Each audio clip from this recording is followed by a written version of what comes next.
Só um instante, galera. Antes de começar o vídeo, só dá uma olhada aqui na minutagem, porque nós dividimos certinho os jogos dessa rodada, da sexta rodada. Antes de mais nada, se você quiser acompanhar um jogo específico, acompanhe a minutagem aqui, tá ok?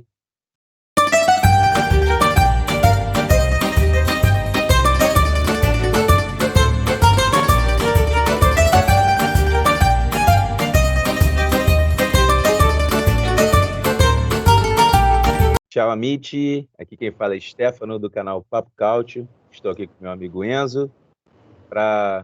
Na verdade, não é uma série, né, que iniciaremos. Nós começaremos a fazer os comentários de pós-rodada e também durante a semana da pré-rodada do Campeonato Italiano. Hoje, no caso, vamos falar sobre a sexta rodada. E eu deixo a palavra com o Enzo para que ele possa falar mais sobre o Papo Cautio e nossas redes sociais. É contigo, Enzo. Ciao amici, buonasera ou buongiorno, né? Dependendo de em que momento vocês estão assistindo o vídeo. Como o Stefano anunciou, a gente vai começar a fazer esses vídeos de pós, né? Esse especificamente vai ser o de pós. A gente vai também fazer os vídeos de pré-rodada, fazer sempre essa análise mais rápida. Depois, quando a gente precisar de alguma análise mais aprofundada, a gente vai fazer. Mas antes, pedir aquele apoio de vocês de sempre, deixarem aquele joinha. Não custa nada para vocês, né? Se vocês estiverem gostando dos nossos vídeos, deixar aquele joinha, mas é muito importante para a gente, que aí o YouTube pode recomendar o nosso trabalho para mais pessoas. Além disso, verifiquem a inscrição e ativação de notificações de vocês, caso não sejam inscritos ainda no canal. Também peço aquela força para vocês aí, darem uma oportunidade para nós, se inscreverem no canal e seguirem conosco. Além disso, né, Stefano, mais uma vez a gente pode falar do sorteio que está rolando, né, da nossa parceria, Papo Cautio e Transforneria. Deixo para você falar aí do sorteio e aí a gente começa o nosso vídeo de hoje. Isso mesmo, galera. Como nós viemos batendo na tecla já há alguns vídeos, dia 18 de outubro vai rolar o sorteio. E é muito fácil de participar desse sorteio. Está aqui no link abaixo, né? É a foto do sorteio que está em nosso Instagram, né? É só você curtir a foto do sorteio, né? Seguir tanto o Papo Cautio quanto o Transforneria no Instagram e marcar quantos amigos vocês quiserem. E quanto mais você marcar, mais chances você tem de ganhar. Então, é isso. São 20 bandejas de mini pizzas, são maravilhosas mini pizzas da Transforneria. E é uma promoção da nossa parceria com elas, né, da Transforneria. E tudo somente para vocês. É contigo, Enzo. Então é isso, galera. Feitas essas apresentações, vamos para o nosso vídeo de hoje. Vamos começar a fazer uma rasurada do que foi essa sexta rodada, né? A gente pode até aqui, Stefano, se a gente tiver alguma análise um pouquinho mais aprofundada, né? Porque já passaram 6 rodadas, a gente vai começar essa série de vídeos já na sexta rodada, mas se a gente tiver algum comentário a fazer do que foi até aqui também, fica aberto aí o espaço para a gente e sempre pedindo a colaboração da galera aí. Quem quiser fazer algum comentário, tiver alguma dúvida, que a gente sempre procura responder o mais rapidamente possível e sempre a todos, deixa aqui embaixo nos comentários a pergunta ou comentário de vocês. Mas vamos lá. Rodada completa, começou no sábado, né? Atipicamente, dessa vez a rodada começou no sábado e não na sexta-feira, como tem sido rotineira. Sexta, sábado, domingo e segunda-feira. Essa rodada começou no sábado com um jogo que teve o seu né? O protagonismo do jogo foi muito de um dos gols marcados pela equipe do Milan, que foi a Ligúria enfrentar o Spezia, né? O La Spezia, como é conhecido, né? E teve um gol histórico, né? Vou deixar para você falar mais um pouquinho, mas teve um gol histórico. O Maldini acabou fazendo o gol dele, o primeiro gol dele como profissional. Uma partida que foi uma partida boa de se ver. O Milan continuou no seu bom momento, sua boa fase, né? Impondo o jogo. O Spezia, mesmo jogando em casa, não conseguiu fazer frente, óbvio. A diferença de elencos é muito, muito grande. mas o Milan que, apesar de se impor, só conseguiu fazer 2 gols no Spezia, né? E chegou a estar com o jogo empatado, mesmo após ter aberto a vantagem. E no final das contas, o Brahim Dias, que era a reserva da equipe no jogo, acabou entrando e fazendo dele e ajudando na vitória do Milan. Mas eu deixo com você aí, Stefano, para fazer a sua análise do jogo. E é isso. Na verdade, essa partida, o Milan não esteve com 100% do elenco à disposição. Não é nem questão de à disposição, né? O Pioli resolveu poupar algumas peças, inclusive o Brahim Dias, né, que é titular absoluto para essa temporada. O que chamou a atenção realmente nesse jogo foi o primeiro gol nos profissionais do Maldini, né? Mais o Maldini marcando gols pelo Milan. É uma história, né, que se confunde muito, a história do Milan com o sobrenome Maldini, né? E até foi muito interessante na transmissão, né? Porque assim que o Maldini fez o gol, já jogou a câmera para o pai acho que não sabia nem o que fazer, né? Não podia chorar porque ele é só um dirigente, porque senão iam começar os comentários, foi ele que botou o garoto ali. Mas realmente foi muito, muito emocionante para a família em si, deu para perceber na cara do Paulo Maldini.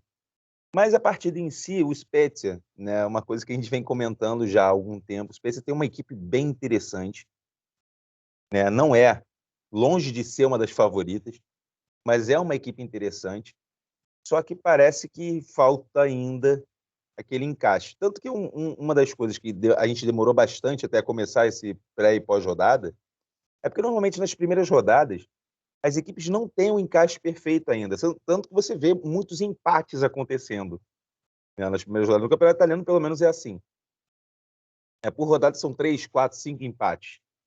Porque as equipes ainda estão se conhecendo, né? Os jogadores não têm toda aquele contato direto, eles ainda estão trabalhando muito a atividade entre eles.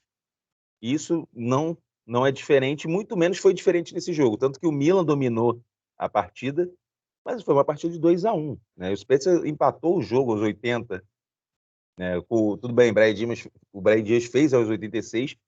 Não foi uma partida parelha, o Milan dominou, mas o Spezia mostrou que tem ainda muito a evoluir, né? Não é uma equipe que vai ser rebaixada, não. Ainda pode ser que evolua. Eu espero evolução, creio que o Enzo também espera uma evolução do Spezia, mas foi um resultado que até era aguardado, tirando o susto. O Maldini fez o gol, tomou o empate, foi um susto, mas Brahim Dias resolveu as contas do jogo. É contigo, Enzo. Inclusive Tomori, né, que também entrou durante a partida. O destaque para mim, se eu tivesse que botar um destaque negativo do lado do Milan, foi o Rafael Leão, que enfileirou chances desperdiçadas. É um problema que tanto eu quanto o Stefano já víamos isso no Rafael. Uma característica que ele tem que trabalhar e melhorar isso, que é a finalização. Ele é um excelente jogador, muito jovem e ainda vai evoluir muito, Mas vem mas eu fazendo acho, uma temporada até então. mas eu acho que ele tem que ver com mais carinho essa questão das finalizações. E não foram uma nem duas, não foram algumas finalizações assim claras, chutes de lugares ali em que ele estava com domínio da posição, com o campo de visão limpo ali, batendo de chapa. Então, assim, é complicado. Um jogador bom tecnicamente não pode desperdiçar tantas chances quanto ele desperdiçou nesse jogo especificamente, né? Então, ele tem que dar uma refinada nessa questão. Mas então, Stefano, até para a gente não se alongar muito, né? Vamos passar já para o jogo que foi o segundo jogo do dia, né? O jogo em seguida, que foi um excelente jogo com muitos aspectos aí a gente ressaltar, né? Duas equipes fortes. Talvez o melhor então do Campeonato Italiano, né? Sim, a atual campeã Internazionale, que em casa recebeu a Atalanta, que vem fazendo campeonatos seguidos muito bons, né? Inclusive os dois últimos ali figurando entre o G4. e postulando, inclusive, o título, né? Então, a partida que terminou empatada, 2-2, a Atalanta chegou até a ganhar o jogo no final, mas o VAR entrou em ação e anulou o terceiro gol da Atalanta, seguido a um pênalti que a Inter desperdiçou, né? Então, assim, foi quase que em seguida ao pênalti desperdiçado da Internazionale, e a Atalanta foi lá e marcou seu gol, que o VAR entrou em ação. E muito bem, por sinal, porque realmente no início da jogada o Handanovic salva uma bola lá, uma bola que ia saindo pela linha de fundo e de fato saiu. E a jogada se desenrolou e a Atalanta fez o gol, mas o gol foi invalidado por causa disso. Eu vou passar a palavra já para você, Stefano, mas eu vou destacar aqui que uma partida é muito boa porque as duas equipes se preocuparam em jogar, né? Um equilíbrio total na posse de bola entre as duas. Estou vendo aqui 51% para a Atalanta no geral, 49% para a Internazionale. Isso se alternou durante os 90 minutos, mas o que impressiona são o número de finalizações de ambos os lados, 22 do lado da Atalanta, 19 da Internazionale, que marcou um gol muito cedo com o Lautaro Martinez, uma jogadaça em que ele recebe um cruzamento e de sem pulo ali ele acerta um chute muito bonito. Aliás, os dois primeiros gols da partida foram muito bonitos, do Malinovskis, que também foi muito bonito. E é isso, cara. A precisão de passe de ambas as equipes beirando os 80% ali. Um jogo que não foi muito faltoso, né? Então, foi uma partida muito boa, com alternância de dominância de jogo. A Atalanta, por certos momentos, depois de ter sofrido o primeiro gol, se lançou ao ataque, entendeu a partida e dominou. Principalmente no segundo tempo, a Internacional se impôs também. Foi um jogo bem legal de se assistir na tarde de sábado. Passa a palavra para você, Stefano. Como eu disse, foi, na minha opinião, até então, o melhor jogo, né? Tudo bem que são apenas 6 rodadas, mas na verdade foi um jogo entre uma equipe atual campeã e uma equipe que sempre se espera algo a mais, né? Que é a Atalanta. A Atalanta que para essa temporada precisou substituir alguns jogadores, né? Que eram titulares absolutos, né? Como o Romero, né? Um exemplo, teve algumas contusões, né? Alguns problemas, como o Rateboa, né? Que segue contundido, né, Enzo? Ele chegou a se recuperar ou está em fase de transição, se não me engano? Não, não, ele teve que fazer operação, ele tá no estaleiro, vai demorar um pouco para ele voltar. Vou até, enquanto você fala, eu vou pesquisar aqui para ver se tem algum prognóstico de quando ele vai voltar, que isso me fugiu à memória aqui. Sim, e é uma questão que eu sempre gosto de ressaltar, né? O trabalho de Giampiero Gasperini, porque ele muda a equipe jogo a jogo, né? É impressionante. Eu vejo no banco, né? Entrando o Melli. Na minha opinião, o Melli seria titular fácil. Ele consegue ver o Remo Freuler, né? O suíço, e que tem uma função muito interessante. A gente já citou isso na Eurocopa, né? No jogo da Suíça da Eurocopa, né? Contra a Itália. E foi muito interessante isso, né? O Freuler, ele tem uma função que realmente ele trabalha muito bem ali no meio-campo, ele faz aquelas vias de meia central mesmo, ele é o central absoluto da equipe. E no caso dessa partida, né, o destaque pela Atalanta, uma excelente partida do Tolói, né? Tolói jogou muito bem, Fez gol, inclusive. fez um dos gols, inclusive, né? E Numa assim, pichotada, numa pichotada incrível do Handanovic, que aceitou um chute, foi espalmou mal no pé do Rateboa, mais uma falha do Handanovic. Falam muito do Chesney, mas o Handanovic já vem falhando há mais tempo, inclusive. realmente, e tem que a gente até brinca, tem um garoto promissor aí no banco, por que que não coloca o Cordaz, né? Com 72 anos, podia entrar aí no lugar do Andanovic, mas não, o Andanovic tem muita história na Inter de Milão, isso é indiscutível, mas realmente ele tem falhado bastante até, né? E assim, sobre o jogo, foi o resultado perfeito, né? O que mostrou exatamente essa questão a Atalanta virou o jogo, né? Foi sensacional, todos esperavam. Só um minuto, pode falar, Enzo. Rateboer aqui, desculpa, Stefano, só para trazer a informação que você perguntou aí para a galera aí, ele fez a operação final de agosto e as expectativas é que em 2 a 3 meses ele voltasse aos gramados. Então, assim, eu tenho a impressão de que a Atalanta, ele não joga pela Atalanta essa fase até dezembro, acho que até para preservação, voltar e tal, acho que ele só a partir de janeiro, mas eu não me espantaria se ele voltasse a jogar já em dezembro, tá? Sim, Mas sim. é mais ou menos isso. E eu acho que foi uma partida que, como eu falei, né, mostrou o resultado realmente foi muito justo, né? Inter de Milão jogou para o gasto, né, até certo ponto. Teve a reviravolta no final do jogo, um pênalti desperdiçado, um gol que foi anulado, só que foi o resultado que deveria ser, né? Mostra que, assim, a Inter de Milão precisa ainda evoluir bastante e a Atalanta está no caminho certo, porque teve uma derrota da Atalanta, né, que até foi um pouco surpreendente, né? Perdeu, se não me engano, foi para a Fiorentina, né, na terceira rodada. Deixa eu só confirmar aqui. Foi isso mesmo, foi na terceira rodada para a Fiorentina em casa, em Bergamo. Caso, né, que até balançou um pouco. Gasperini conseguiu colocar tudo no eixo novamente, conseguiu um excelente empate em Milão, né? Querendo, poderia ter vencido? Poderia. Falhou? Aí já é papo para outras situações, outras rodadas. Ali, na 30ª rodada a gente conversa sobre isso. Mas realmente foi uma excelente partida de ambas as equipes. É contigo, Enzo.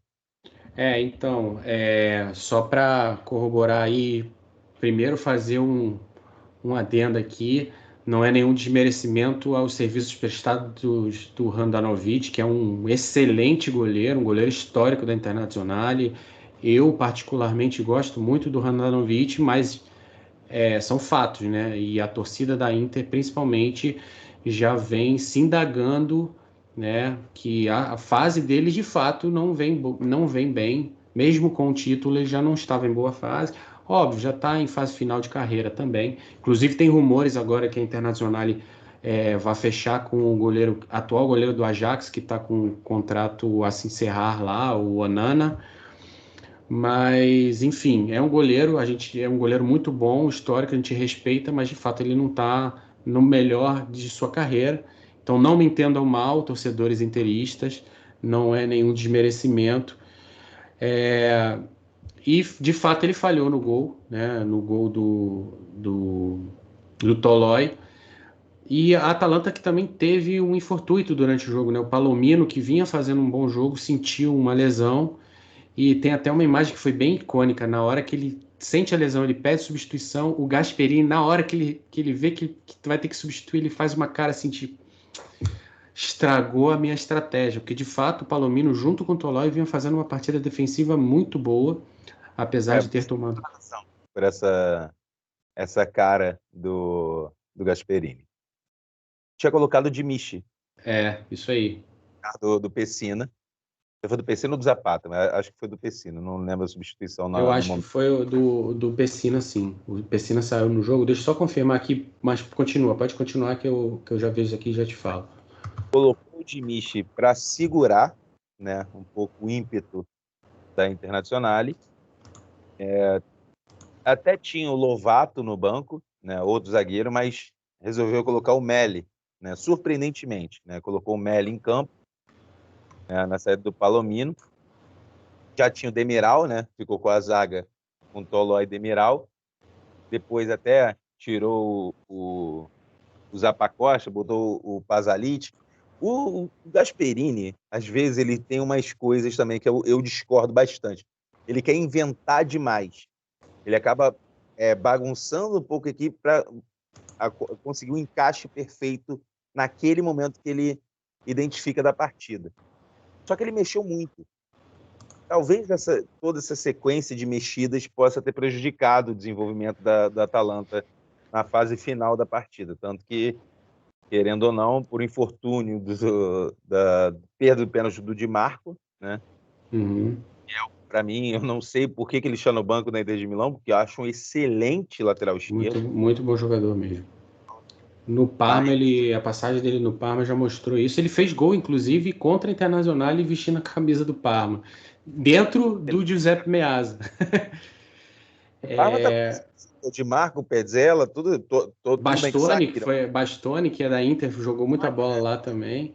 É, só trazendo a informação de fato, foi o Pessina que saiu para entrar do Jimmy City. Logo em seguida, o Palomino sentiu a coxa, teve que sair, entrou o Mele.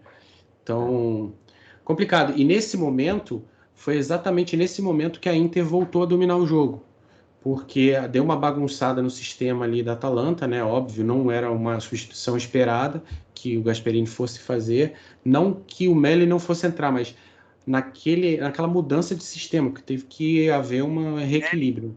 O volante, 7 minutos depois, é colocar na lateral direita para sair do Zappacosta e entrar do Pasalic. Isso aí. Cara, como é que você vai explicar isso para um jogador que estava jogando uma posição, indo para outra, aquele que estava naquela vai para. O Gasperini bagunçou a Atalanta, só para finalizar. Bagunçou. Isso aí. Mas ainda assim foi um jogaço, né? Eu gostei muito desse jogo, de ver esse jogo. Foi interessante ver um duelo de duas equipes de alto nível de desempenho. Ainda que a Atalanta não esteja no melhor, né? A gente sabe que como você falou lá no começo, as equipes ainda estão aquecendo os motores. Mas foi um bom jogo, foi muito bom jogo, né? E é isso. Vamos passar para o próximo jogo, então, que foi Genoa e Hellas Verona, que teve também um caso inusitado no jogo, a partida que foi disputada na Ligúria, em Gênova, e terminou empatada por 3-3. Vou deixar para suas considerações, mas vou dar um spoiler aqui que teve um lance inusitado com o atacante do Dei Grifone, né, do Mattia Destro. Contigo, Stefano.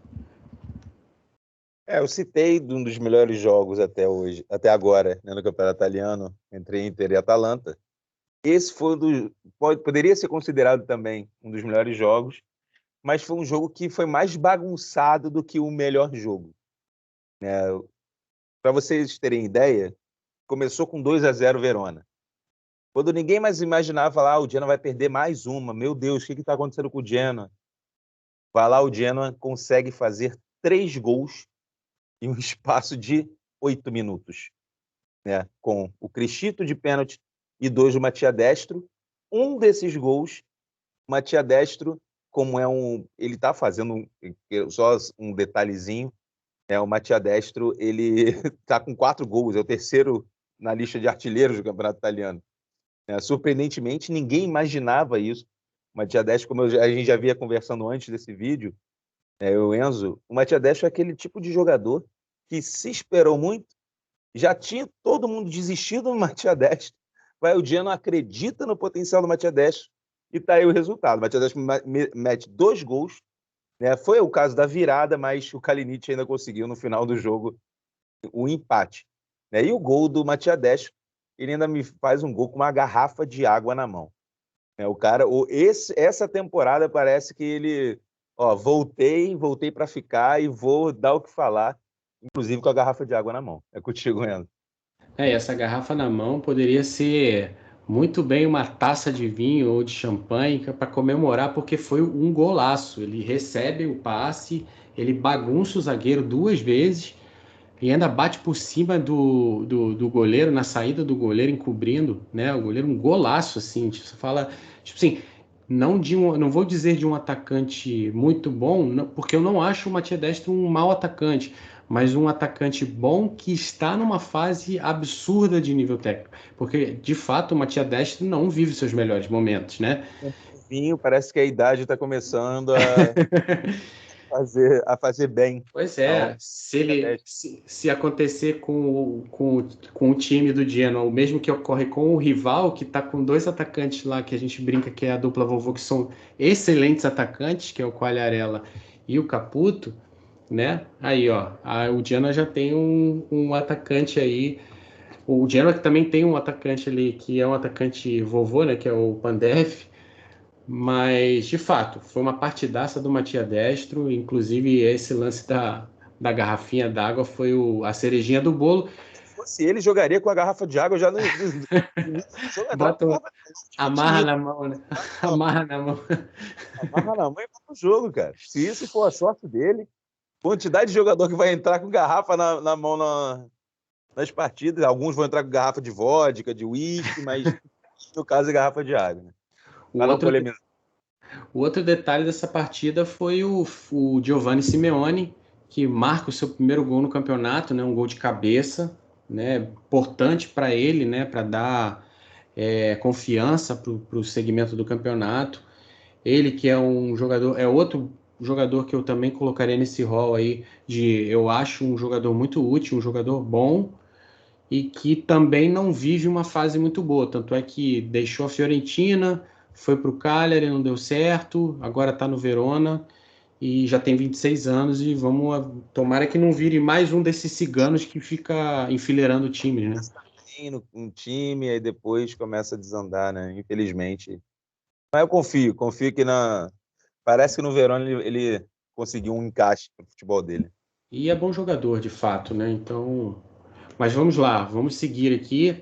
Então, Stefano, a gente passa agora para os jogos de domingo, começando pelo jogo que aconteceu bem cedo, né, para os nossos horários aqui do Brasil, jogo 7h30 da matina. Eu tive que acordar bem cedo no domingo para assistir o jogo, e foi um bom jogo de ambas as equipes, né, Juventus, né, e Sampdoria. Um jogo em que se desenhava para um domínio da Juventus em grande parte do jogo, mas, porém, contudo, entretanto, todavia, a Juventus, a tônica do que é a Juventus nesses últimos tempos, né? Principalmente da última temporada para tá continuando nesse início de trajetória do Allegri 2.0. Juventus que não gosta de jogar nenhum jogo que não tenha emoção. Mesmo quando não tem emoção, ela insere a emoção no jogo, né? Juventus que começou o jogo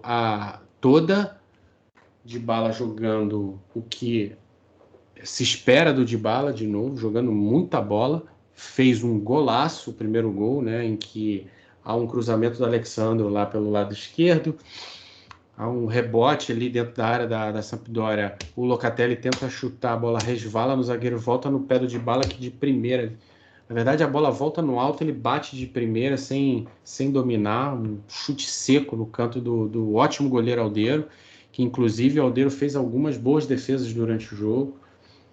Como sempre nós dizemos, né, ele é um dos 5 melhores goleiros da liga, isso inevitavelmente. Mas a Juventus que fez 1-0, fez 2-0 e aí começou a emoção, né? A Atalanta em seguida ao gol de pênalti do Bonucci descontou. O jogo terminou o intervalo 2-1. Na volta, a Juventus já estava sem o Dybala, perdeu o Morata também, né, por lesão. Kulusevski entrou bem, participou ativamente. Ele, Chiesa e Locatelli participaram do terceiro gol, mas aí depois foi um festival de a Juventus dar a bola para a Sampdoria, se recuou demais. O Allegri até para poupar alguns jogadores para o confronto do Chelsea, que vai rolar essa semana. O time acabou recuando demais e tomou o segundo gol da Sampdoria numa bobeada, né, numa triangulação que ocorreu ali pelo lado direito da defesa da Juventus. O ótimo Candreva, o infindável Candreva, que fez um gol e ele já vinha fazendo uma partida muito boa. Para mim foi... Se o Dybala tivesse continuado no jogo e ainda mantivesse o nível que ele estava na partida, inevitavelmente para mim o Dybala seria o melhor do jogo, mas o Candreva também, ao longo da partida, ele fez um partidaço e acabou sendo o melhor jogador. O jogo da Champions? Oi? O Dybala tá garantido pro jogo da Não, Champions? já está descartado. Tanto ele quanto o Morata fizeram exames hoje. O Dybala não constatou contratura, apenas um alongamento do músculo da coxa e o provável retorno dele já para o campeonato vai parar depois da 7ª rodada, né? E aí vai ter os jogos das seleções. e a expectativa é que ele volte após a parada da data FIFA.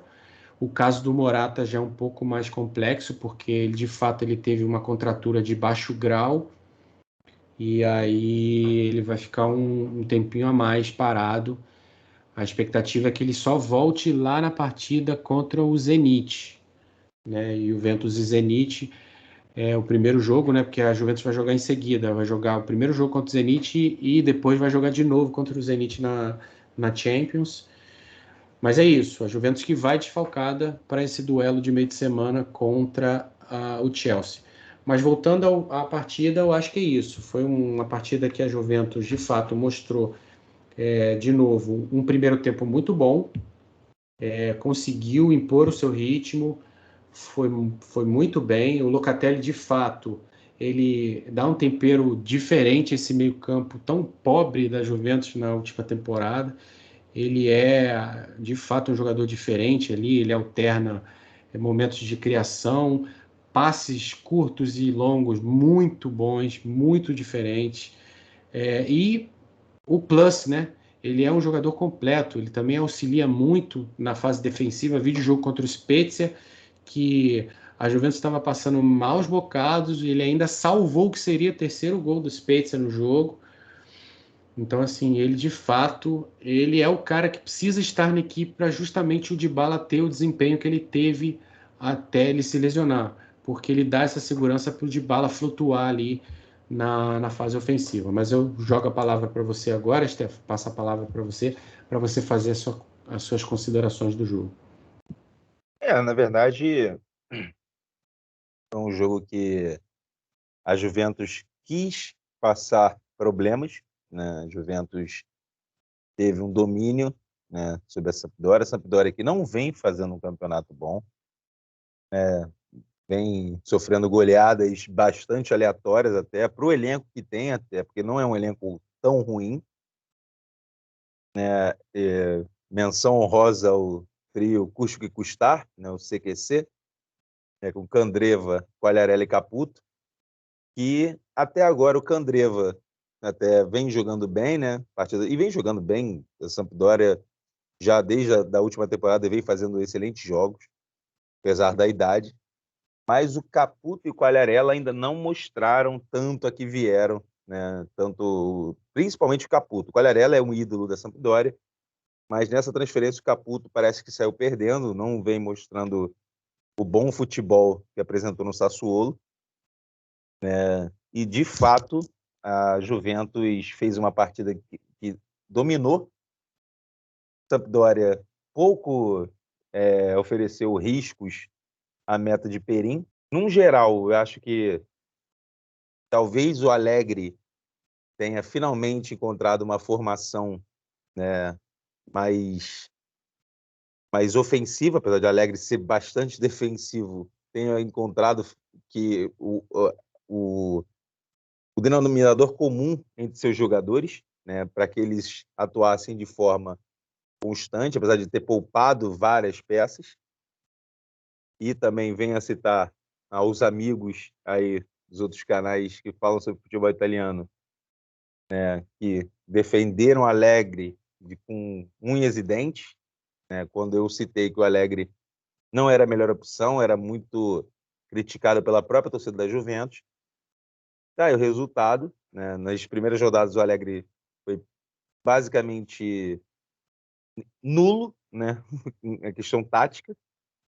Agora que parece que ele está conseguindo entender o seu próprio elenco, né? Vamos ver como que vai sair nos próximos desafios. A gente tem algumas pedreiras, principalmente agora, né? Na Champions League pega o Chelsea, né, Enzo? É um jogo bem complicado e que vai mostrar o que vai ser o Allegri, né? Porque o Chelsea, apesar de também não estar fazendo uma temporada brilhante, mas é o Chelsea. O Chelsea é atual campeão da Champions League. Vai ser o divisor de águas, na minha opinião, para as pretensões tanto da Juventus quanto do Allegri no comando da Juventus. É contigo, Enzo. Algumas considerações finais aí. Eu acho que, apesar de algumas derrotas recentes da Sampdoria, eu não vejo um time ruim, né? O desempenho da Sampdoria, inclusive no jogo contra o Milan, que perdeu em casa, gol do Giroud, foi um desempenho muito bom da equipe. A derrota para o Napoli, apesar da diferença no placar, né, 4-1, foi uma boa partida. Em grande parte do jogo, a Sampdoria jogou muito bem. E principalmente contra a Juventus. A Sampdoria jogou, e num estilo diferente do que vinha jogando, por exemplo, com o Claudio Ranieri. O D'Aversa bota essa equipe para jogar no estilo dele, né? Objetivo. A Sampdoria, ela faz muitas transições verticais e sem muito trabalhar muito o meio campo, né? A questão da Sampdoria é que, principalmente, a defesa tem falhado muito em momentos cruciais do jogo. Vídeo o jogo contra o Napoli, algumas pichotadas do Yoshida, que inclusive fez o gol contra a Juventus de cabeça, algumas falhas assim que um time que quer ser competitivo não pode fazer, né? Não pode ter essas falhas. Tem bons zagueiros no banco, né? Tem o Chabot, o alemão, e tem o Dragusin, que inclusive pertence à Juventus. Eu lembro até da gente comentando no Twitter, na transmissão do jogo do Napoli, né? Contra o Napoli da Sampdoria, a gente comentou justamente isso, que dadas falhas defensivas no jogo, o placar elástico ainda foi muito em conta para a Sampdoria, porque eles têm um excelente goleiro que é o Aldeiro. Não fosse o Aldeiro, talvez o Napoli conseguiria fazer mais gols, porque a defesa estava pecando muito, né? Então, assim, de novo, fica aqui um alento para os torcedores da Sampdoria de que o time não é um time ruim, é um time muito competitivo, muito bom. Eu vejo muitos talentos nesse time. Precisa evoluir muito e rápido para não chegar no momento aí que vai precisar e não vai ter para onde correr, mas precisa parar de errar principalmente na defesa, né? Então é isso. A Sampdoria precisa ajustar algumas coisas aí para de fato mostrar que é um elenco competitivo. Tem aí o Damsgaard, que é um excelente jogador, o Candreva, que está fazendo um bom campeonato. Mas ainda eu acho que o principal setor ali, assim como a Juventus tem esse problema, eu acho que o meio-campo ali da Sampdoria ainda tem algum probleminha ali que precisa de um ajuste. Falta criação às vezes. E é isso. Foi uma partida boa, a Juventus botou emoção na partida, mas conseguiu a vitória. E vamos ver aí com essas ausências como é que vai ser o desempenho frente a um adversário mais poderoso e o atual campeão europeu, que é o Chelsea. E aí a gente passa para o próximo jogo do domingo, Empoli e Bolonha, um jogo muito interessante, Stefano, muito interessante mesmo. Apesar de não ter o chamariz do grande público, né? Um jogo que teve muitas finalizações, bola na trave, pênalti desperdiçado, e Bolonha que, de novo, sofre um revés considerável, perde para o Empoli jogou em casa, e um placar, assim, expressivo, né? Que não traduz o jogo porque ambas as equipes tiveram bastante oportunidade, né? Esse jogo poderia claramente terminar 5-5, porque as equipes procuraram fazer gols, mas a partida terminou 4-2 e eu passo a bola para você fazer os primeiros comentários aí. Na verdade, essa é uma partida que foi entre uma equipe... São duas equipes muito regulares, né? O Bolonha, quando perde, é por goleada, né? Perdeu uma partida por 6-1, né? Tudo bem que foi contra a Internazionale, atual campeão, e perde agora contra o Empoli, que o Empoli é a surpresa do campeonato. Acho que para o grande público, ninguém imaginava o Empoli na 8ª colocação. Só que o Empoli ganhou 3 jogos e perdeu 3 jogos. Só que nas últimas conseguiu duas vitórias nas últimas 2 partidas. Ou seja, o Empoli está conseguindo um encaixe. É uma equipe que, eu venho comentando, não era a principal das 3 que subiram, tanto que o Salernitana com a contratação do Ribéry, o Venezia com investimento americano, e o Empoli era aquela interrogação. Contratou muitos jogadores provenientes de outras equipes que não eram utilizados, enfim. A gente até falou um pouco, depois vocês vejam o vídeo acerca do mercado de transferências do Empoli. O Empoli que encaixou muito bem sob os cuidados do Andrea Azzoli. É uma equipe que vem mostrando um futebol que vem evoluindo bastante, conta com muitos jogadores do conhecimento geral, como o Cutrone, como o Pinamonti, que são duas eternas promessas. O Pinamonti até que não é eterna promessa, porque ainda é uma promessa da Inter de Milão, mas o Cutrone é eterna promessa. O Pinamonti já mostrou que veio, marcou um gol nessa partida. Tem o Samuel Eric, excelente meio-campista, futuro da seleção italiana. É bom todos ficarem de olho aqui. E fez um golaço. O gol dele, o último gol do Empoli, foi um golaço. Ele pega uma bola de primeira ali, ó, que é um resvalo que sobra para ele ali, ó. Porra, que golaço. Desculpa até o termo aqui, que foi um golaço mesmo. Não, ele realmente, como eu já vinha conversando há muito tempo isso com o Enzo, que até a gente fez uma brincadeira em relação ao outro Ricci, que estava no Spezia, que até teve aquela bagunça. Por que ele foi para a Série B? Ele tinha futebol para a Série A, mas esse Samuel Ricci, ele realmente é um jogadorzaço e mostrou nessa partida que ele tem muito a mostrar ainda no futebol italiano. Por parte do Bolonha, o Bolonha na verdade, é uma incógnita. O Bolonha, como eu citei, quando perdeu por muito. Ou seja, ou faz muito bem ou faz muito mal.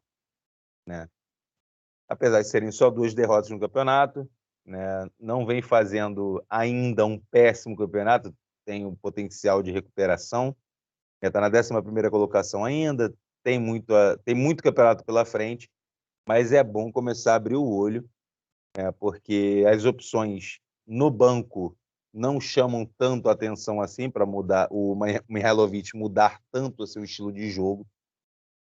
Não está contando com o Van Hooijdonk, que a gente até citou nas contratações como sendo um nome interessante.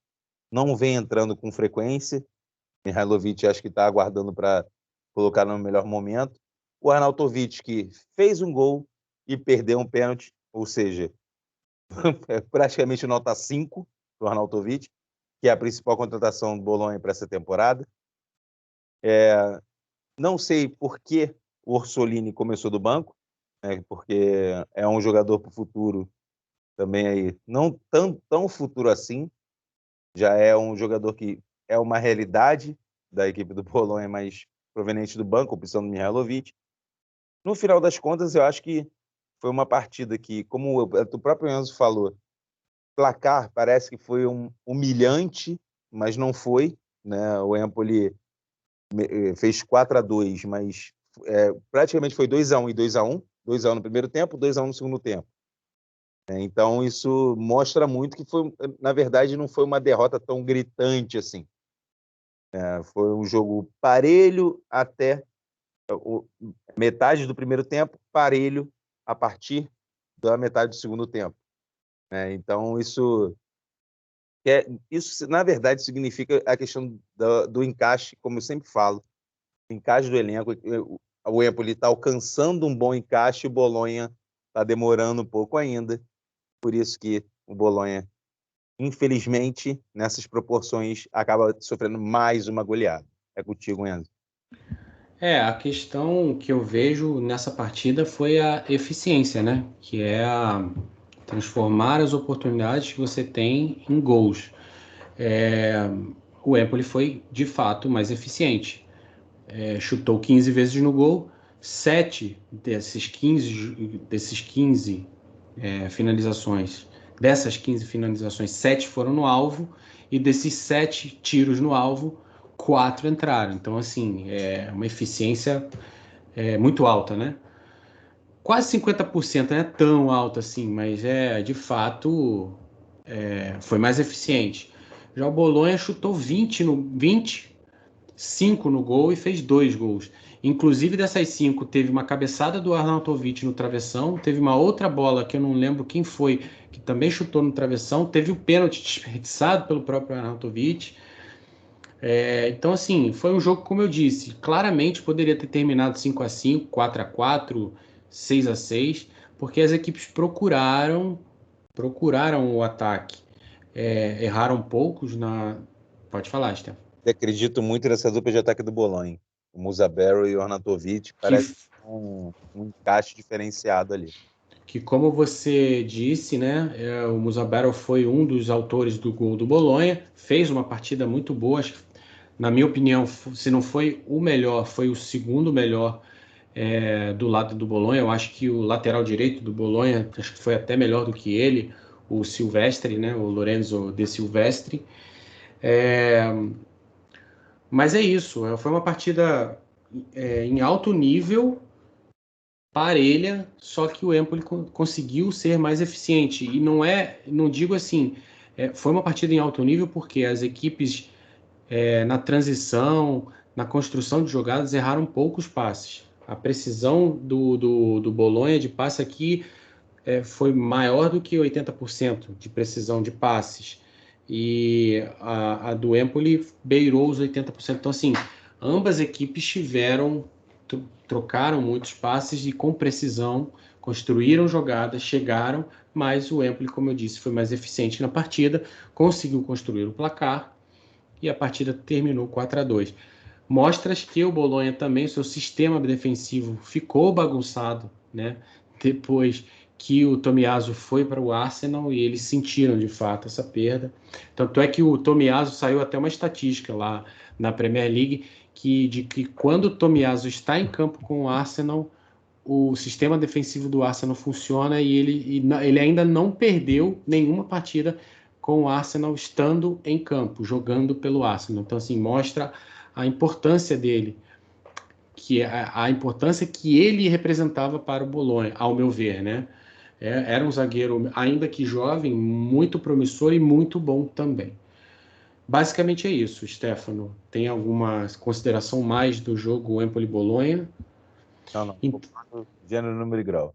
Então a gente passa para o próximo jogo do domingo, que inclusive aconteceu no mesmo horário da partida de Empoli-Bolonha, que foi a partida entre Sassuolo e Salernitana, acontecida na Emília-Romagna, né?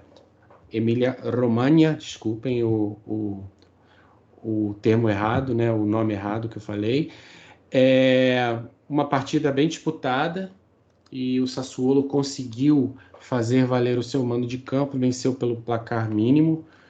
Uma partida,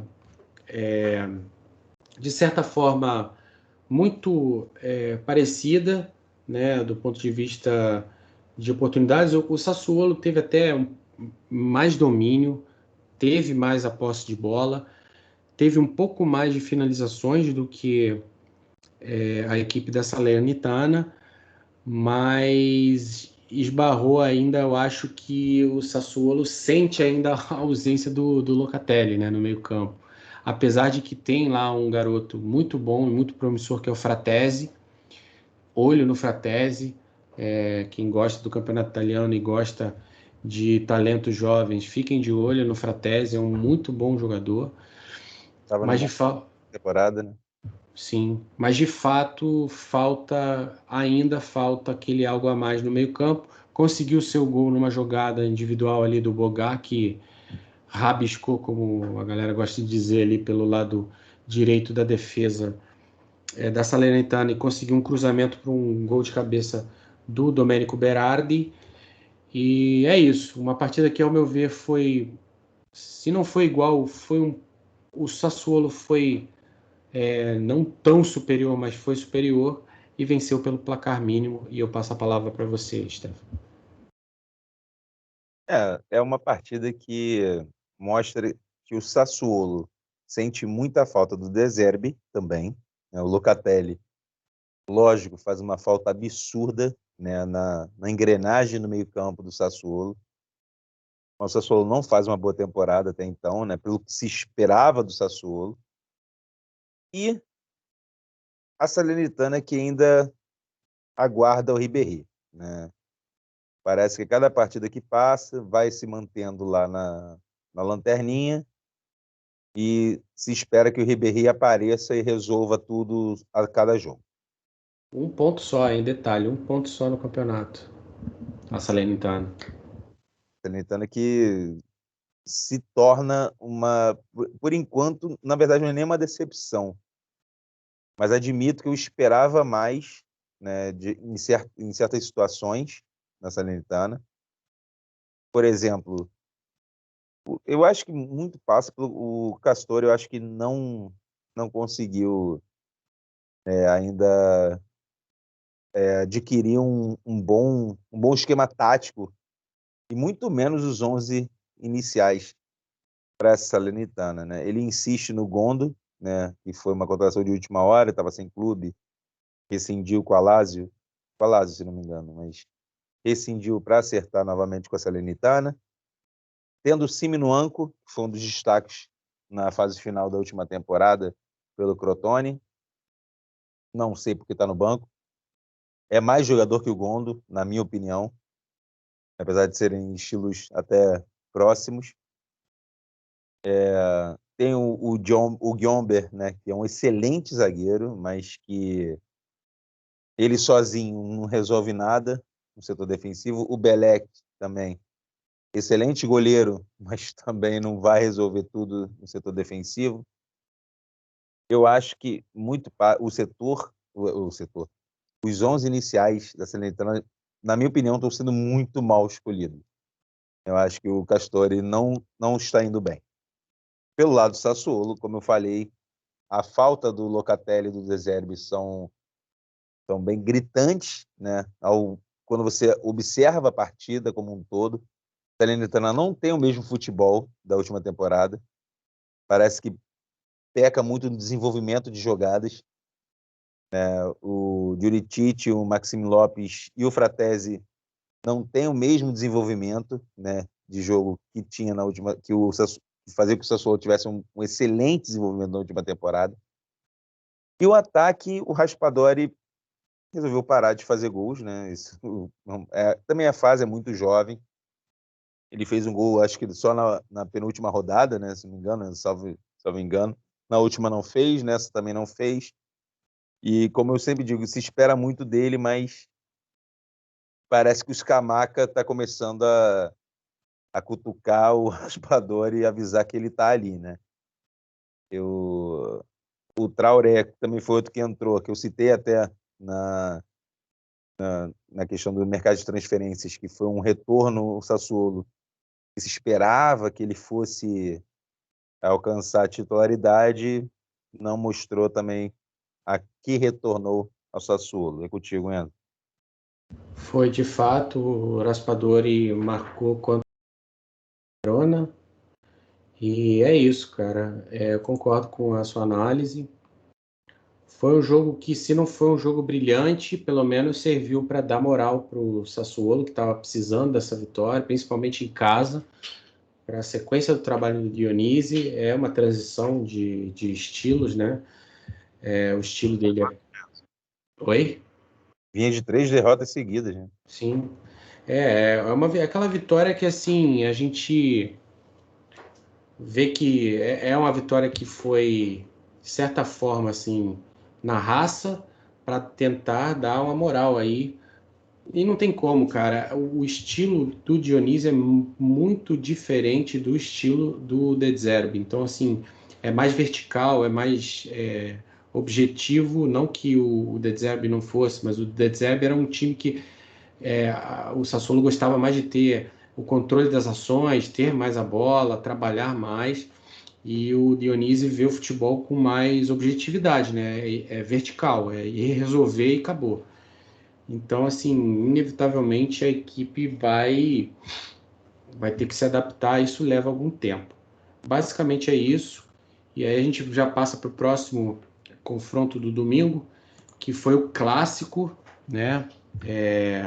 Lazio Roma, o Derby della Capitale, um jogo que teve, de novo, frente a frente, Mourinho e Sarri. reeditando o duelo que tiveram na Premier League, quando o Sarri dirigia o Chelsea e o Mourinho, à época, estava no United, né? Uma partida com bastante peculiaridades aí. Teve reclamação do Mourinho de pênalti não marcado para a Roma quando a partida estava 1-0 Lazio, um pênalti marcado. Torcedores romanistas aí que não fiquem chateados com a gente, mas eu, por exemplo, não vi absolutamente nada no lance no Zaniolo que justificasse a marcação do pênalti. Então, o Mourinho não lembra na hora de reclamar, né, que o pênalti marcado no Zaniolo no segundo tempo. Reclamação e Mourinho já é redundante. Mas assim, o jogo em si foi um jogo em que a Lazio entrou com muita intensidade e foi uma aula de contra-ataque que o Sarri deu no Mourinho, né? Os gols da Lazio foram em jogadas de contra-ataque muito bem executadas, e a Roma fez o que não se pode fazer com um time que você tem Ciro Immobile como adversário. A principal arma do Ciro Immobile, a gente até falou isso na Eurocopa, não pode dar espaço para ele correr no vazio. E o que a Roma fez? Deu o contra-ataque e a bola ia no Ciro Immobile para ele correr no vazio. Então, assim, fez o que não se pode fazer, né? Inclusive o gol do Pedro, que foi uma jogadaça de contra-ataque. Lei do ex. Lei do ex. O Immobile recebe uma bola, corre, rabisca o zagueiro, ele vê o Pedro chegando, o Pedro foi quem rouba a bola e dá início à ação, recebe a bola e faz um belo chute, faz um golaço ali. É isso, um confronto que se esperava muito do jogo, foi um jogo de muita intensidade, foi um bom jogo, gostei de ver o clássico.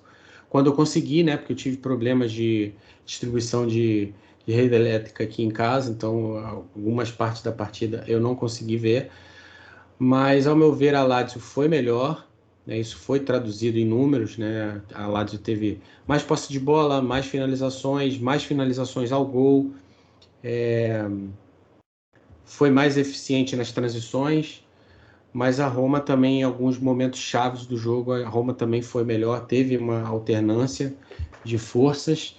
Zaniolo fez uma partida muito boa, era o jogador mais incisivo da Roma, era o que tentava as maiores ações, era o que oferecia mais perigo. Jordan Veretout também fez uma boa partida no meio-campo, mas de fato aí a estratégia que o Sarri montou para ir para o confronto acabou sendo a melhor e ele conseguiu vencer a partida. Passo a palavra para vocês, né? Sobre essa partida, na verdade, é algo bem simples, né? E a Lazio, no final das contas, acaba tendo um elenco um pouco mais cascudo do que o elenco da Roma. Apesar do treinador José Mourinho ser muito conhecido até pelas criações durante as partidas que dão certo, na verdade ele cria antes da partida já imaginando determinadas situações e isso faz com que ele tenha as reviravoltas, né, durante a própria partida. Contudo, né, ele não contava que o Sarri fosse da forma que foi. O Sarri, ele, com 19 minutos do primeiro tempo, já estava 2-0 para a Lazio, né, achou um gol com o Ibañez, né, o que deu um ânimo novo, tanto que, ao assistir a partida, até a Roma estava dominando a partida, aí veio o Felipe Anderson no segundo tempo para cortar a onda, né? Tudo bem que ainda chegou ao empate, mas o Felipe Anderson, aos 69 minutos de jogo, chegou para cortar a onda da Roma. E eu acho que isso, na verdade, mostrou que o que falta no elenco da Roma. Quando o Felipe Anderson fez o 3-2, né, basicamente o Mourinho olhou para o banco e não tinha o que fazer. Se você for ver, não tinham opções ofensivas, experientes, que pudessem mudar de imediato o encaminhar da partida. Pelo lado da Lazio, né, com o Maurizio Sarri, parece que ele tem mais o elenco nas mãos. Ele consegue reposicionar o elenco durante a partida, os 11 iniciais durante a partida. E a principal situação, a mais fantástica de todas, foi a do Pedro ter feito o gol na Roma. O Pedro que foi dispensado da Roma, né, ao final da última temporada. A Roma nem quis negociar a renovação com o Pedro. O Pedro assina com a Lazio. No primeiro jogo contra a Roma, guarda o dele. E o Pedro, que não é de fazer muitos gols, logo vai fazer um na Roma, né? Isso é bem icônico, e ele deve estar, se bobear, tá comemorando até agora esse tempo. Num geral, eu acho que acabou parecendo uma partida bem parelha, mas eu acho que o Mourinho realmente ainda não encontrou a Roma perfeita para ele. O Sarri está encontrando a Lazio perfeita. Mourinho parece que vai demorar um pouquinho. É contigo, Enzo. As últimas duas observações que eu tenho a fazer do jogo, destaco de novo a boa partida do Jordan Veretout e do Zaniolo pelo lado da Roma, e do lado da Lazio, principalmente o Felipe Anderson, que fez uma excelente partida num jogo grande, e o Milinkovic-Savic, que além do primeiro gol, ditava o ritmo do meio campo da Lazio, né? O Luiz Alberto foi bom também, foi bem também no jogo, mas o Milinkovic-Savic, para mim, foi o motorzinho ali que dava a dinâmica necessária para o time funcionar, e nos contra-ataques era o que, se não iniciava, estava sempre ali participando das ações de contragolpe laziale. E vai ser muito difícil a Lazio segurar o Milinkovic-Savic na próxima janela, hein? Provavelmente, já é um jogador que já é visado por outras equipes já há algum tempo. A temporada passada não teve tanto interesse assim acentuado, mas provavelmente vai voltar com a carga toda se ele continuar mantendo o nível que ele está tendo agora no início da temporada. Mas é isso.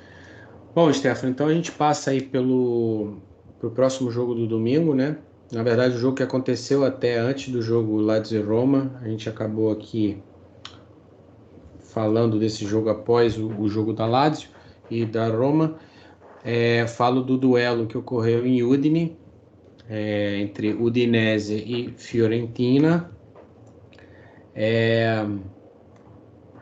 Uma partida que foi vencida pela equipe toscana pelo placar mínimo, de 1-0, um gol de pênalti do Vlahovic. Uma partida em que a Fiorentina teve a maior posse de bola global, mas após o gol as coisas não foram bem assim, né?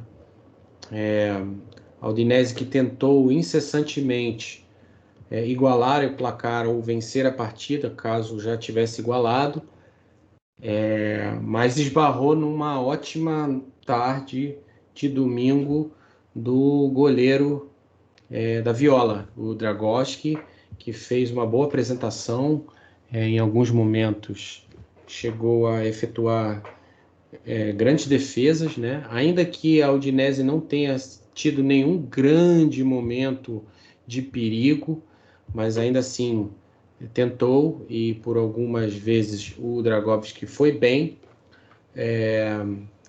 Mas eu acho que foi assim uma partida em que mostrou também a diferença aí de elenco. Eu acho que a Fiorentina tem um elenco melhor do que o elenco da Udinese, mas ainda tem muito a evoluir também. A Fiorentina, que ao meu ver também às vezes oscila demais durante os jogos, não sabe muito bem gerir a intensidade durante os jogos. Eu acho que ela às vezes começa a 1000 e aí cansa porque está a 1000, e no momento que baixa a rotação, né, natural para o jogador até descansar um pouco, acho que baixa demais e chama demais o adversário para o seu campo. Foi assim contra a Internacional. Buscou, não conseguiu o gol, e aí quando deu uma baixada e a Inter se impôs, a Inter com os jogadores mais qualificados, um elenco mais poderoso, foi lá e fez o que tinha que fazer e ganhou a partida. E aí o trem da Viola descarrilhou. Nessa partida conseguiu fazer 1-0, um gol de pênalti, conseguiu manter o resultado com certa emoção, certo nível, mas uma boa apresentação do Nikola Milenkovic, uma boa partida do Torreira antes de ser substituído, e o Vlahovic, né? O Vlahovic, sempre o Vlahovic fazendo os gols e contribuindo com a equipe. De resto, destacar uma boa partida do Deulofeu, não na totalidade. Deulofeu que ainda não aconteceu, né? Deulofeu que também é outro jogador que sempre se esperou muito e ainda não aconteceu. 5 anos e ainda se espera alguma coisa. Com 70 Che anos, o Deulofeu ainda é um jovem promessa. Chegou até a seus bons momentos no Milan, né? Mas ainda assim, nada que o colocasse lá na prateleira dos grandes jogadores. Ele, de fato, a carreira dele sempre foi essas oscilações. Samir e Becão, que também foram dois bons jogadores a ser destacados do lado da Udinese, fizeram boas partidas, apesar da derrota no placar mínimo, mas ainda assim, eles, ao meu ver, foram bons jogadores na partida. E, de novo, aqui saliento a ótima partida do goleiro da Fiorentina. Tá contigo, Stefano. Enzo, foi uma partida bem simples de se comentar, até porque acabou, para quem não atrai o futebol tático, é uma partida muito chata, né, porque foi 1-0, gol de pênalti aos 16 minutos, e foi isso que aconteceu? Não. Tiveram muitas alterações táticas durante a partida, tanto da parte da Udinese, por parte da Udinese, quanto por parte da Fiorentina. Fiorentina que se espera muito para essa temporada, sob o comando do Vincenzo Italiano, que a gente até comentou em nossos outros vídeos, principalmente sobre o mercado de transferências da Fiorentina, que foi um pouco diferente, né, do usual. A Fiorentina vem fazendo uma boa temporada, diferente da última, né? Está em 5º lugar por enquanto, né? Não se sabe daqui para frente. Mas foi uma partida que, como eu concordo bastante até com o Enzo, que são de destaques pontuais, né? Eu acho que realmente concordo principalmente com a zaga da Udinese. O Rodrigo Becão e o Samir há algum tempo já vem fazendo algum sucesso, na verdade tem uma constância, né, no futebol italiano, na Udinese. São dois bons jogadores e, em relação ao Deulofeu, realmente só torna mais gritante um detalhe curioso sobre a Udinese, que eu percebo sobre a Udinese. A Udinese tem um elenco de promessas, sejam eternas promessas, antigas promessas, atuais promessas. Algumas vingam, como é o caso do Depou. Mas se você for perceber, o Wallace, também o volante Wallace, está ali, é uma promessa que está naquele vai e não vai, né? O Roberto Pereira, há anos atrás, era uma promessa. O Striger Larsen, mesma coisa. O Sopi é uma promessa. O Nuitic é uma promessa. Dentre tantos outros jogadores, a Udinese precisa arrumar um encaixe o quanto antes, porque a Udinese não tem elenco para tal coisa. Tem o Puzetto na frente, né, que é uma realidade. Eu nem sei por que ele estava no banco, inclusive. O Samardzic é uma promessa. Na verdade, a gente até comentou acerca do mercado de transferências. É um jogador promissor. O Nahuel Molina também, que entrou durante a partida. Eu acho que a Udinese precisa engatar, né? Porque vem de 3, já vai para a 3ª derrota seguida. Se não encontrar um encaixe, né? Se o Luca Gotti não encontrar um encaixe para esses jogadores que por diversas vezes, na maioria, né, de seus jogadores, foram promessas que não aconteceram, se não encontrar o encaixe para esses jogadores, realmente vai ficar bem complicado. A Udinese, mais uma vez, vai lutar contra o rebaixamento. É contigo, Enzo. É isso, Stefano. Então, dando seguimento aqui, a gente passa para o penúltimo jogo da rodada e o último jogo que aconteceu no domingo.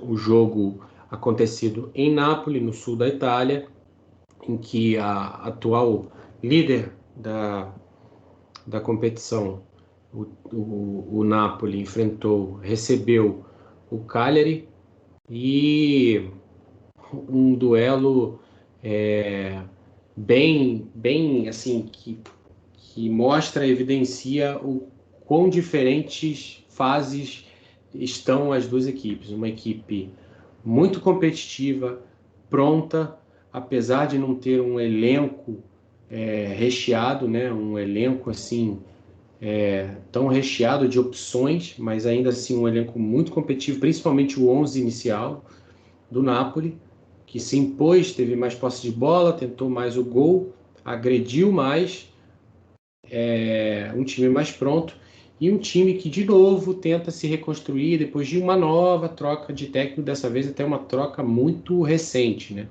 Em 3 temporadas a equipe do Cagliari já trocou o seu treinador, e inclusive o atual técnico do Cagliari, o Walter Mazzarri, foi um técnico que foi do Napoli, que deu início a uma reconstrução de um Napoli muito forte, né? A Revolução Napolitana. Para vocês terem uma ideia, aquela equipe do Napoli histórica, que chegou a uma oitava de Champions e foi eliminada pelo Chelsea, que inclusive foi o campeão frente ao Bayern de Munique, com aquele golaço do Drogba de cabeça. O Chelsea eliminou o Napoli, que tinha nada mais nada menos que Insigne, Lavezzi e Cavani, montado pelo excelente técnico à época. Hoje em dia ele não está na sua melhor fase, o Walter Mazzarri, mas enfim, o duelo que mostrou esse choque de realidade, né, para mim, é um Napoli muito pronto, muito incisivo, com o Osimhen jogando muita bola, e um Cagliari que eu poderia traduzir o Cagliari na figura do Godin, um jogador que já está em baixa na carreira e que, para mim, assim, é uma opinião, eu nunca fui fã do jogador em si, Godin, eu sempre achei um zagueiro superestimado e muito agressivo. Ele peca justamente por ele usar demais a agressividade. Tem um lance icônico até que a gente postou nas nossas redes sociais aí, dele agarrando o Osimhen pelo pescoço, porque ele não conseguia lidar com o Osimhen durante o jogo. Inclusive o pênalti que ele comete no Osimhen, que deu o gol em si, detalhe, o Insigne completou 400 jogos com a camisa do Napoli nesse jogo. Ele vem batendo no Osimhen desde quase do meio campo do Napoli até dentro da área. Quando ele não consegue mais, o Osimhen driblou, deixou ele no chão, ele dá um pontapé no Osimhen e faz o pênalti para o Napoli, que foi convertido pelo capitão da equipe. Mas assim, não tem muito o que dizer do jogo a não ser isso. Foi um choque de realidade. O Napoli tentou o jogo todo, ficou em cima no Cagliari. O Cagliari se restringiu a montar os blocos defensivamente, compactar as linhas e esperar um vacilo do Napoli, que não veio, né? E o Napoli vence mais uma partida. Detalhe que dessa vez a partida foi só 2-0, o Napoli que vinha enfileirando goleadas nos seus adversários nos últimos 2 jogos, vence a partida por 2-0, mas não me espantaria se essa partida tivesse sido mais. A equipe do Cagliari, que se você olha no papel, não é uma equipe ruim, tem um goleiraço, que é o Alessio Cran, eu acho um baita de um goleiro. O João Pedro é um excelente atacante, sempre salva o Cagliari, impressionante o João Pedro, inclusive é um dos artilheiros históricos do Cagliari, mas claramente falta alguma coisa nesse time aí. Eu acho que o que falta aí é basicamente encaixe. Desde a temporada passada esse time não encaixou. O Nandes ainda não está a sua melhor fase, o Marinho também não. E o Nandes tem o detalhe que ele não quer jogar, né? O Nantes quase saiu do Cagliari, né? Inclusive, teve um episódio aí dele não se apresentar para a delegação para jogar os amistosos. Claramente forçou sua saída, acabou ficando no Cagliari. É um jogador importante, taticamente e tecnicamente para a equipe, mas não está fazendo a diferença, né? E nesse jogo aí ficou claro, frente a um adversário poderosíssimo. E basicamente é isso, eu passo a palavra para você. Antes disso, destacar a partidaça do Osimhen, a partidaça do capitão em si, a partidaça do Zilinski e, para mim, aí de novo é uma opinião pessoal, a contratação da Série A até então para mim foi o meio-campista Anguissa, que é ele que dá o equilíbrio necessário para o meio-campo do Napoli, coisa que o Napoli não tinha na temporada passada com o Gattuso.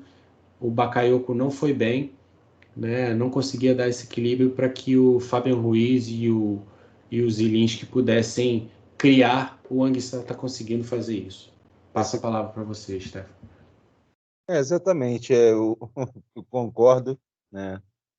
O Anguissa segura ali a, a parte defensiva do Napoli, faz muito bem essa função, inclusive, né? E esse resultado mostra uma coisa que eu já vim esperando há algum tempo, até critiquei, né, em off com o Enzo, o elenco do Napoli como um todo, mas é só você ver o elenco do Napoli e o elenco do Cagliari. Você percebe a enorme, gritante diferença. Apesar do elenco do Napoli, ao meu ver, não ter um elenco suficiente para chegar ao final do campeonato sendo favorito, se você for fazer em grau comparativo, o Cagliari estaria rebaixado. Por isso que eu sempre grito, falo os quatro cantos sobre o encaixe dessas equipes. O Cagliari, na verdade, nesse jogo, e até agora no campeonato, eu vou citar um problema que vem acontecendo. O problema se chama Walter Mazzarri. Para esse jogo, Enzo, só por curiosidade, dá uma olhada como ele entrou em campo. O Walter Mazzarri, você diz? Olha a escalação dele. É incrível como você vê que o treinador ele não parece que não pegou o tato com a equipe. Ele colocou o João Pedro Galvão sozinho na frente, com nada mais, nada menos que 4 volantes. Sim, era Nandes, o Strutman, quem era o outro? Marinho Deola. Tudo bem que o Marinho Deola joga como meia central, né? O Strutman também joga como volante. O Marinho ele consegue ser mais, dos meias ali, tirando o Nandes, ele é o mais criativo, né? Ele é tão criativo. Mas o Strootman claramente é um volante mais para destruição de jogada do que criação, e o Deiola idem, né? Sim, mas o Marinho, reconhecidamente, joga melhor com meia central e não com sim. Sim. Ou seja, o Pereiro, né, que entrou depois, você pode ver durante a partida, ele entrou com 85 minutos de jogo. Como é que o cara não percebeu que o Cagliari não estava rendendo ofensivamente aos 85 minutos? É incrível. Ele realmente não tem. O Mazzarri também. A gente conversa muitas vezes sobre o Mazzarri. O Mazzarri já aconteceu. Já fez o Napoli ser o que é. Na verdade, isso, aplausos efusivos ao Mazzarri, porque o Mazzarri deu início a esse Napoli. Não foi bem, Napoli. Mas não foi bem no Torino. Inclusive, perdeu o emprego no Torino. Era para ter parado ali. Infelizmente, para mim, é histórico. O Mazzarri merece estátua em Nápoles. Mas no Cagliari vem muito, muito mal. Muito mal. E podem gravar. Não dura, se continuar da mesma forma não dura mais 2 ou 3 rodadas. É impossível. O cara vem jogando muito mal, apesar do João Pedro Galvão ser um jogador de muito destaque na frente. Ter o Nandes, excelente meio-campista. Ter o Zappa, excelente lateral. Ter o Crânio, excelente goleiro. Não está rendendo. E o Napoli está rendendo demais, né?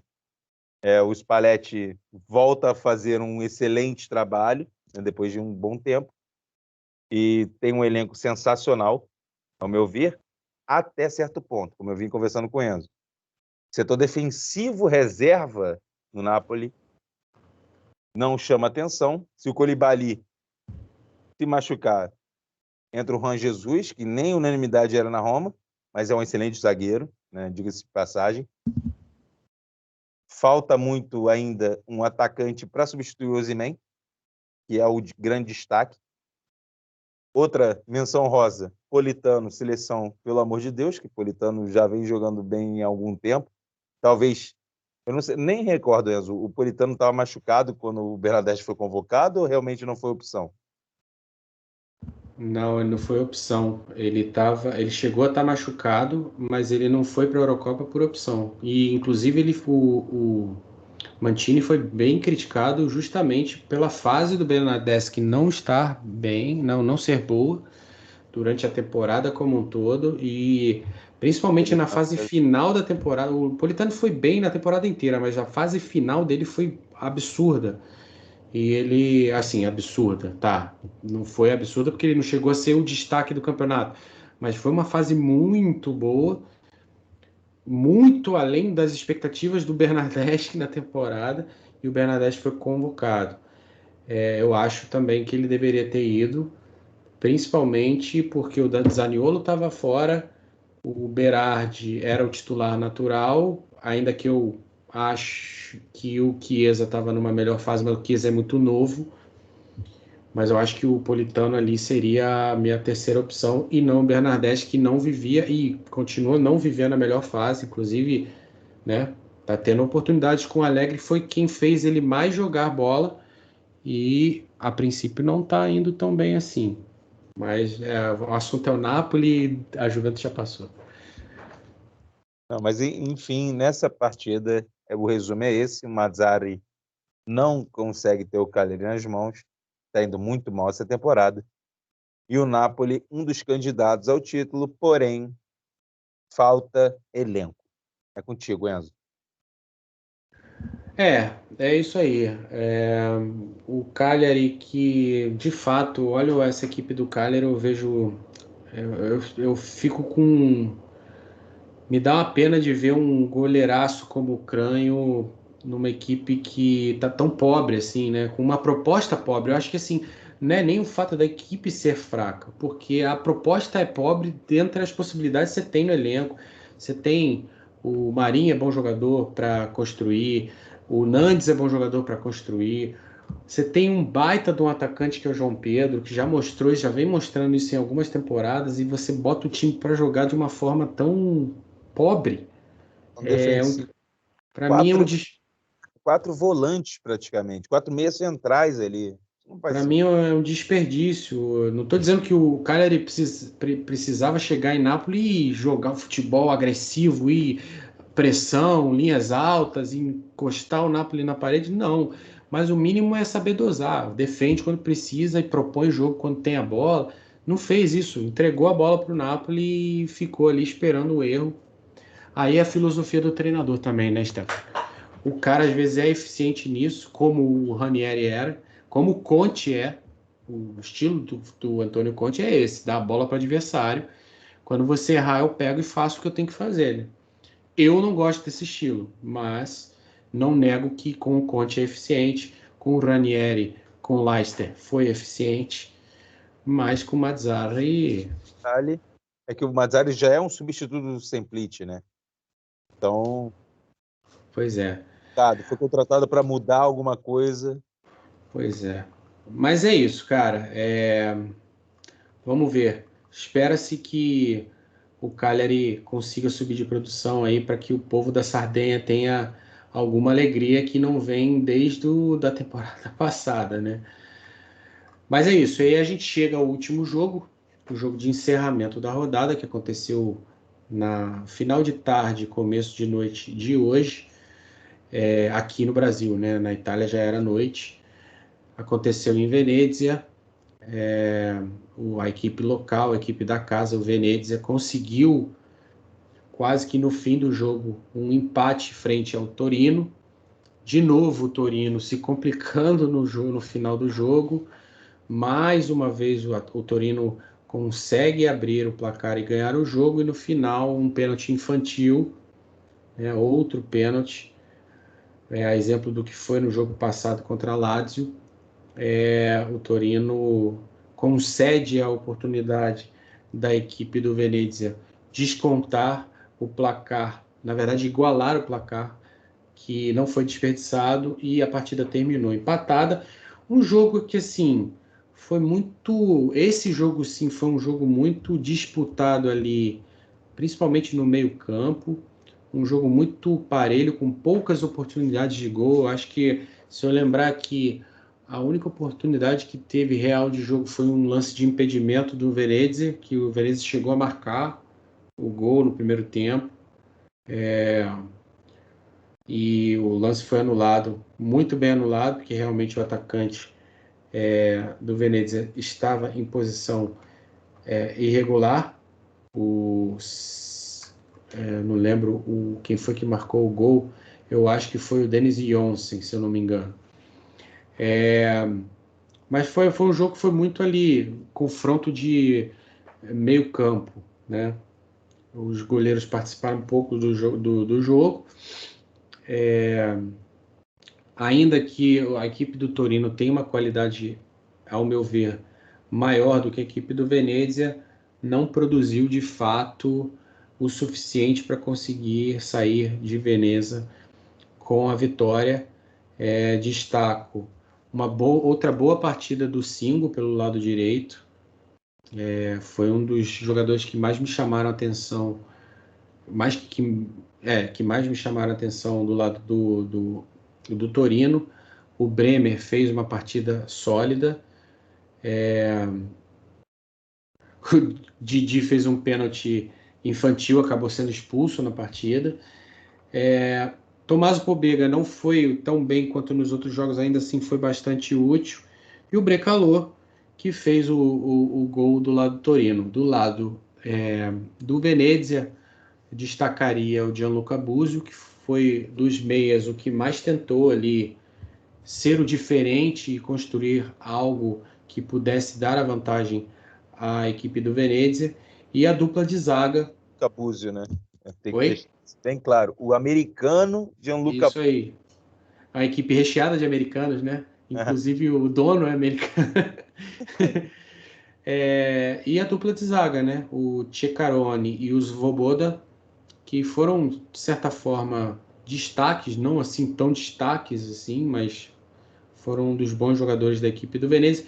Um jogo que foi muito parelho. Se eu tivesse que descrever essa partida, é parelha, uma partida muito tática, duelos físicos, muitos duelos físicos durante a partida, e não teve assim tons de muita criatividade e muitas coisas assim a salientar dessa partida. Stefano, tá contigo. Você citou uma frase assim, beira a perfeição, nivelada por baixo, na verdade. Partida muito sem tantas oportunidades reais de alteração de resultado, tanto que eu acho assim, a equipe do Torino bem superior do Venezia. O Ivan Juric não alcançou ainda a melhor formação de seu elenco. Eu acho que essa expulsão do Didi talvez mostre que David Zima, seja o titular, que é um excelente zagueiro. E eu acho que, colocando assim em alguns parâmetros lógicos, realmente o Torino deixou de vencer a partida. O Venezia, que tem uma equipe jovem demais, muitos jogadores desconhecidos ao grande público, independente de ter o Ampadu na reserva, que eu não consigo entender como ele é reserva dessa equipe, mas provavelmente porque o Ceccaroni e o Svoboda estão fazendo bons jogos, né, como foi citado inclusive por você, Enzo. Só que eu acho que, tendo em vista essa partida, eu acho que o Venezia está pecando um pouco na criatividade. Não tem a criatividade no meio-campo. Os atacantes, o Denis Johnsen é um bom atacante, uma boa promessa norueguesa, 23 anos apenas, se destacou até na última temporada pelo próprio Venezia. O Okereke também é um bom jogador, mas não tem aquele jogador criativo. O Búzio fez uma boa partida, só que não é a função essencial e exclusiva do Búzio fazer isso. Se jogar tudo para cima do Búzio, o Búzio, que é apenas um meia central, sem ter o meio ofensivo à frente dele para que ele possa tabelar, realmente fica complicado para o Venezia. Foi um jogo, como eu disse, nivelado por baixo. Eu acho que ambas as equipes têm muito a evoluir nessa temporada. São bons treinadores. O Paulo Zanetti, ex-volante, né, jogou no Verona, jogou em outras equipes. O Ivan Juric, também muito conhecido treinador, tem muito a evoluir no Torino também. Mostrou muito. São equipes que, ao mesmo tempo, precisam evoluir, como também precisam acordar. O Torino tem um elenco muito superior ao do Venezia, precisa acordar para que essa equipe se desenvolva, e o Venezia precisa ligar o alerta para não ser rebaixado novamente. É contigo, Enzo. E o Torino que, mais uma vez, de novo, eu destaco, mais uma partida que o Torino estava vencendo o jogo pelo placar mínimo e de uma forma muito simplória desperdiça a oportunidade de sair vitorioso da partida. Na última partida foi contra a Lazio, isso, né? Sim. Contra o Venezia. Mas Então, em 2 lances iguais, né? Pênalti no final do jogo. É uma coincidência, mas que eu vejo como uma coisa que não pode acontecer. No final do jogo, um pênalti, principalmente o da Lazio, que foi um pênalti muito infantil. Não pode acontecer isso para uma equipe que quer ser competitiva e quer. De fato, essa temporada do Torino está sendo bem melhor do que até então, né? Está sendo bem melhor do que foi na temporada passada, até porque eu vejo o técnico que eles têm hoje muito bom. Eu gosto bastante do Juric. Ele ainda está tentando encontrar a melhor formação. Ele está sem o seu principal atacante, né? O Belotti, que está fora de ação, está machucado, mas naturalmente ele vai voltar a ocupar a titularidade aí da equipe. E, de fato, eu acho que esse Torino vai evoluir ainda e vai fazer uma boa campanha, ao que se espera dessa equipe do Torino, mas tem um derby no fim de semana, a gente vai falar isso no vídeo, no próximo vídeo, frente à arquirrival local, o Derby della Mole. Para quem não conhece, né, os derbys principais da Itália tem esses nomes, né? Derby della Mole. no Instagram temos os textos sobre Exatamente. Exatamente. E vamos ver como é que vai ser esse confronto aí, Torino e Juventus. O jogo vai ser na casa do Torino. Mas por hora o Torino ocupa a 9ª posição. Curiosamente, com o mesmo número de pontos da arquirrival, porém nos critérios de desempate está à frente, em 9º, e a rival está em 10º. Mas é isso, Stefano, um campeonato que tem um G4 formado por Napoli, seguido do Milan, Inter e Roma, fechando aí os que estariam hoje classificados para Champions. Fiorentina, em 5º, estaria na Liga Europa, junto aí sob júdice, né, porque a outra vaga da Europa League é destinada à equipe campeã da Copa Itália. Caso essa equipe já esteja classificada para a Champions, a vaga é herdada para o campeonato. Então, seria a Fiorentina hoje classificada para a Europa League e a Lazio para a Conference League, fechando aí o G6. E rebaixados hoje estariam Venezia, na ordem, né, do 18º para o 20º. Venezia, Cagliari, e a Salernitana na lanterninha do campeonato. Então é isso, galera, né? Chegamos ao final desse vídeo de análise. Ficou um vídeo bem longo, a gente vai ter que dar uma editada aqui para provavelmente cortar em 2 blocos. Mas é isso, não tem como, a gente tem que fazer essa análise. Espero que vocês tenham a paciência e a vontade de assistir o vídeo até o final. A gente pede isso, que vocês deem a oportunidade para a gente. Já aproveito para pedir mais uma vez para que, se vocês gostarem do vídeo, deixarem aquele like para fortalecer o nosso trabalho e o YouTube poder recomendar os nossos conteúdos para as pessoas, né? Além disso, reforço para que vocês deem uma olhada e uma conferida na inscrição de vocês aqui conosco e a ativação das notificações.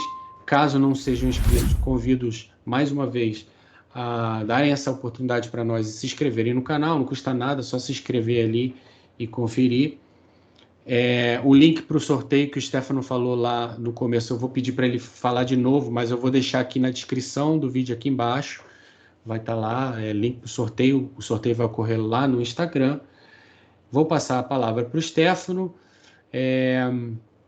Deixa eu ver se eu não esqueci de nada, acho que eu não esqueci de mais nada. Grazie mille, arrivederci, até um próximo vídeo, tá contigo, Stefano.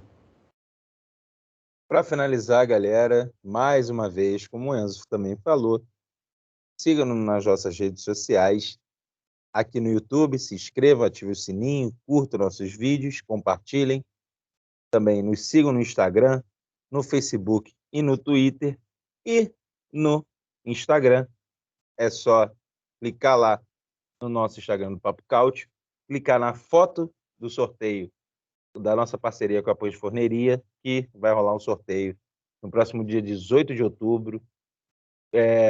Sigam-nos no Instagram, sigam também o Instagram do Pães Forneria, comente lá na foto, curta a foto, comente na foto quantas vezes você quiser comentar, quantas vezes mais você comentar, mais chance você tem de ganhar as 20 bandejas das mini pizzas deliciosas da Pães Forneria. É um sorteio, mais uma vez repito, 18 de outubro será o sorteio. Então é isso, galera. Espero que tenham gostado. Haverão mais vídeos aí. Nosso próximo vídeo da pré-rodada, da 7ª rodada.